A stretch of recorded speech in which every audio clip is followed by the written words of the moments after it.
وہ رو رہا تھا، ہمارے سامنے ہاتھ جوڑ رہا تھا، اپنے ماضی کا واسطہ دے رہا تھا، لیکن ہم تھے کہ اس بات پر بضد تھے کہ وہ ایک اور ڈرامہ کر رہا ہے۔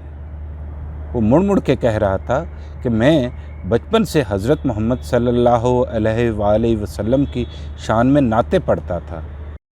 مدینے کی مٹی ہے سب سے نرالی، مدینے میں ہے سب جہانوں کے والی، مدینے کی مٹی ہے سب سے نرالی، مدینے میں ہے سب جہانوں کے والی۔ مجھے آج بھی اپنے نبی صلی اللہ علیہ وآلہ وسلم سے والہانہ عشق ہے۔ میں تم سے بھی بے حد محبت کرتا ہوں، خدا کے لیے مجھے اور مت ستاؤ۔ لیکن وہ کچھ بھی کہتا، ہم اسے اس کی ایک اور اداکاری سمجھتے رہے۔ اس کے چہرے پر کرب تھا، اس کی نسیں بھینچی تھی، اس کا سر درد سے پھٹا جا رہا تھا، لیکن ہم لطف لیتے رہے۔ رنگ میں چابک کھا کر دوڑنے والے کو دیکھ کر تو کہکہے لگائے جاتے ہیں، کون اس کے زخموں کو دیکھتا ہے، کون اس کا درد محسوس کرتا ہے۔ وہ کہتا رہا کہ مجھے پوری دنیا میں برہنہ ہونے کا بے تحاشا رنج ہے، خدا کے لیے مجھے اس کرب سے نکالو۔ لیکن ہم ڈھونڈ ڈھونڈ کر اس کی برہنگی دیکھتے رہے۔ سیاسی طور پر وہ ٹریپ ہو چکا تھا۔ ہوا چلی تو وہ بھی اس کے ایک جھونکے کے ساتھ اس طرف کھڑا ہو گیا جہاں اسے نہیں کھڑا ہونا چاہیے تھا۔ قصور اس کا بھی نہیں تھا، لیکن مافیا کا ڈنڈا ہر طرف چل رہا تھا۔ وہ کیا اس کی اوقات۔ اعوذ باللہ من الشیطان الرجیم، بسم اللہ الرحمن الرحیم۔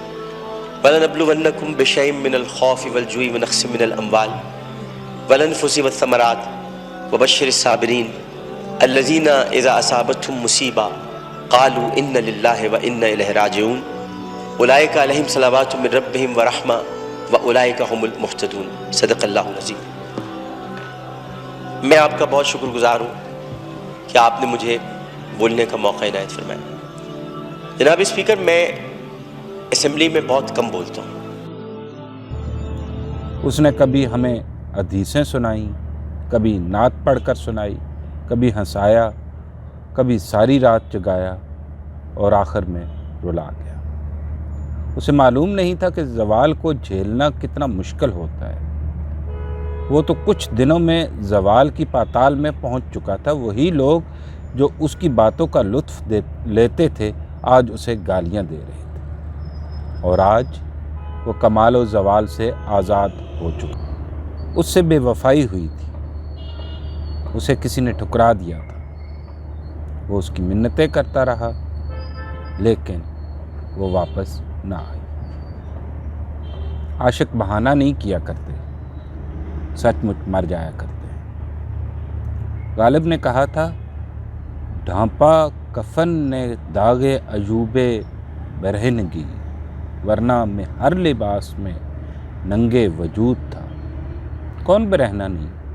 کمزور کو دیکھ کر آنے والا غصہ اور طاقتور کو دیکھ کر خوشامد کا رویہ ہم میں سے کون اختیار نہیں کرتا؟ کون کہہ سکتا ہے کہ اس نے کسی پر ظلم نہیں کیا؟ کون اس بات کی گواہی دے سکتا ہے کہ وہ پاک ہے، فقط پاک، اس میں علائش نہیں؟ ہر شخص جب اپنے آپ پر نظر ڈالتا ہے تو اسے اپنے آپ سے گھن آنے لگتی ہے۔ لیکن ہمیں تو زبان کا چسکا چاہیے، ایسا کچھ چاہیے کہ ہماری زبان کو چٹخارا ملے۔ وہ روتا رہا، ہم ہنستے رہے۔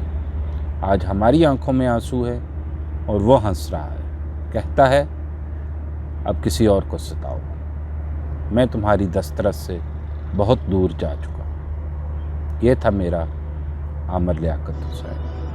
وہ جیسا بھی تھا، اللہ اس کی مغفرت کرے۔ کہانی ختم ہوئی اور ایسے ختم ہوئی کہ لوگ رونے لگے، تالیاں بجاتے۔